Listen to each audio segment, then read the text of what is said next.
আসসালামু আলাইকুম। ইনশাআল্লাহ আশা করি সবাই ভালো আছেন। আলহামদুলিল্লাহ আমিও ভালো আছি। যে যেখান থেকে আমার ভিডিওটি দেখছেন সবাইকে অসংখ্য ধন্যবাদ ও সর্বোচ্চ ভালোবাসা রইল। আজকে আমি দুই তিনটা বিষয় নিয়ে কথা বলবো। আসলে আপনাদের থেকে ফেসবুকে খুব ভালো একটা রেসপন্স পাইছি, যেটা ছিল হচ্ছে আপনার যে বেপুতরা থেকে যে ক্লিয়ারেন্সের ব্যাপারটা। তো আমি আজকে কথা বলবো হচ্ছে মালিকের যে আপডেট করা, নোলসটা আপডেট করা। অনেকেই আমি কিন্তু এখন আপনাদের সাথে বলতেছি যে নোলসটা কিন্তু আপডেট করা যায় না, এটা আমি এখনও বলতেছি। আপনার যে প্রোটোকল নাম্বারটা সেটা শুধু জাস্ট আপডেট করে দেওয়া যাবে, যাতে অনলাইনে দেখায় এম্বাসি, যাতে এটা ভেরিফাই করতে পারে। এই বিষয়টা অনেকেই আমাকে অনেক ধরনের কথা বলতেছেন। তার ভিতরে সবচেয়ে বড় হচ্ছে যে আপনার মধ্যস্থতাকারী আপডেট করতে চাচ্ছে না, আপডেট করলে সমস্যা হবে, বা মালিক আপডেট করতে চাচ্ছে না। এই বিষয়গুলো আরও দুই তিনটা বিষয়ে কথা বলবো। তো ইনশাল্লাহ ভিডিওটা পুরোটা দেখার চেষ্টা করব।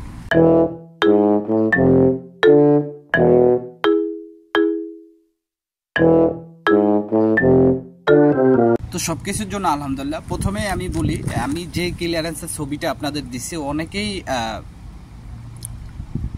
আমার কাছে ছবিটা চাচ্ছেন।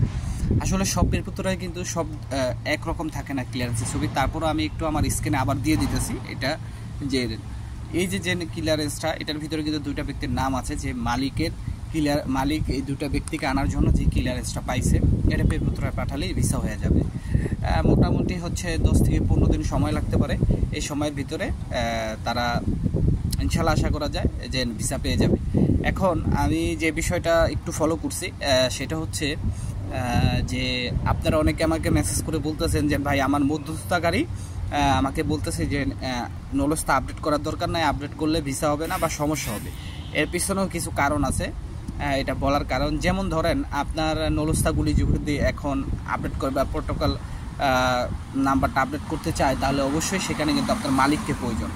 এখন অনেক ক্ষেত্রে দেখা গেছে যে মালিকরা এইসব ঝামেলা যাবে না, বিশেষ করে যারা মধ্যস্থতাকারী তারা এইসব বিষয় নিয়ে দৌড়াদৌড়ি করে। যেমন আমরা যখন আসছি, বা আপনি যদি 2023 সালের মার্চ বা এপ্রিলের ভিতরে যারা ইতালিতে আসছে, যদি তাদের দিকটা আপনি ফলো করেন, তাহলে তখন কিন্তু এত কিছু লাগে না। তখন শুধু আপনার নোলস্তাটা অরিজিনাল হলেই হয়েছে, শেষ। আর এত কিছু লাগে না। তখন কিন্তু 6 মাস বা 1 বছর হয়ে যায় না যে নোলস্তাটা আবারও আপডেট করতে হবে, বা এটার প্রোটোকল নাম্বার অনলাইন থেকে চলে গেছে, এরকম কিন্তু হয় না। এটা 2023-এর মার্চ এপ্রিল মে এরকম সময় থেকে, মানে শেষ দিক থেকে আপনার পড়ছে। আমার এরকম একজন লোক আছে যারা এখন তৈরি মনে করেন যে 2022 সালে জমা, আকরাম ভাই আমার ভিডিওটা যদি দেখে থাকেন, আপনার সাথে অনেকদিন ধরে কথা হয় না, আপনি একটু আমাকে আপডেটটা জানাবেন, যশোরের আকরাম ভাই, যে আপনার রিটার্ন পাসপোর্ট পাওয়ার পরে আপনার এখন কী অবস্থা, আপনি কি ভিসা পেয়েছেন বা রিজেক্ট করা হয়েছে কিনা। তিনি 2022 সালে মেবি জমা দিয়েছিল। তো এই হচ্ছে মোটামুটি কারণ। আবার আরেকটা কারণ হচ্ছে, আপনার যদি এখন নতুন করে নোলসটা আপডেট করতে যায়, তাহলে দেখা যায় মালিকের অনেক ধরনের অনেক কিছু চাইতে পারে। যেমন মালিকের বাৎসরিক যে ইনকামটা সেটা চাইতে পারে, যেরকম ট্যাক্স সার্টিফিকেট চাইতে পারে, অনেক ধরনের অনেক কিছু চাইতে পারে, আপনার আলেজ্য চাইতে পারে, অনেক ধরনের অনেক কিছু চাইতে পারে।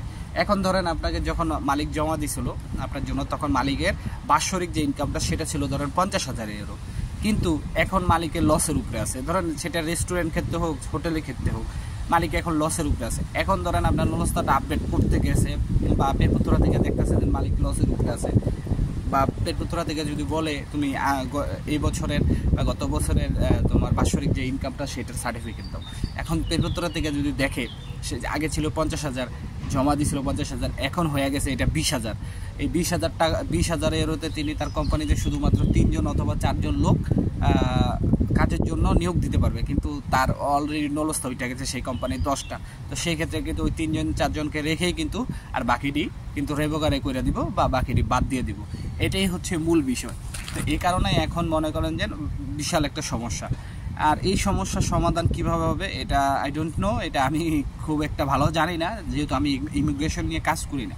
জাস্ট সমসাময়িক আমি কিছু আপডেট আপনাদেরকে দিই। আরেকটা বিষয়, আপনারা যারা রেভোকারে হয়েছেন, আমি এটা গত ভিডিওতে বলছি, যে ধরেন আপনারা প্রথম জমা দিচ্ছেন, জমা দেওয়ার পরে আপনাদের পাসপোর্ট রিটার্ন করে দিচ্ছে, রিটার্ন করার পরে আপনারা দেখছেন রেডি ফর কালেকশন, যা দেখছেন কি আপনাদের একটা কাগজ ধরাই দিচ্ছে, রেভোকার হয়ে গেছে। তারপর ওইখানে লেখা যায় 60 দিনের ভিতর আপিল করতে হবে। এরকমভাবে 60 দিনের ভিতরে যারা আপিল করছেন, আপনাদের মধ্যে কি এমন আপিল করে কেউ আবার ভিসা পাইছেন কিনা, বা আপনাদেরকে আবার পাসপোর্ট জমা দেওয়ার জন্য বলছে কিনা, এরকম যদি কোনো লোক থাকেন, অবশ্যই ফেসবুক থেকে যারা দেখতেছেন বা ইউটিউব থেকে যারা দেখবেন, আমাকে অবশ্যই কমেন্টের মাধ্যমে জানাবেন। এই বিষয়টা আমার জানা অনেক জরুরি এবং আমি আপনাদের থেকে এই বিষয়ে সাহায্য কামনা করছি।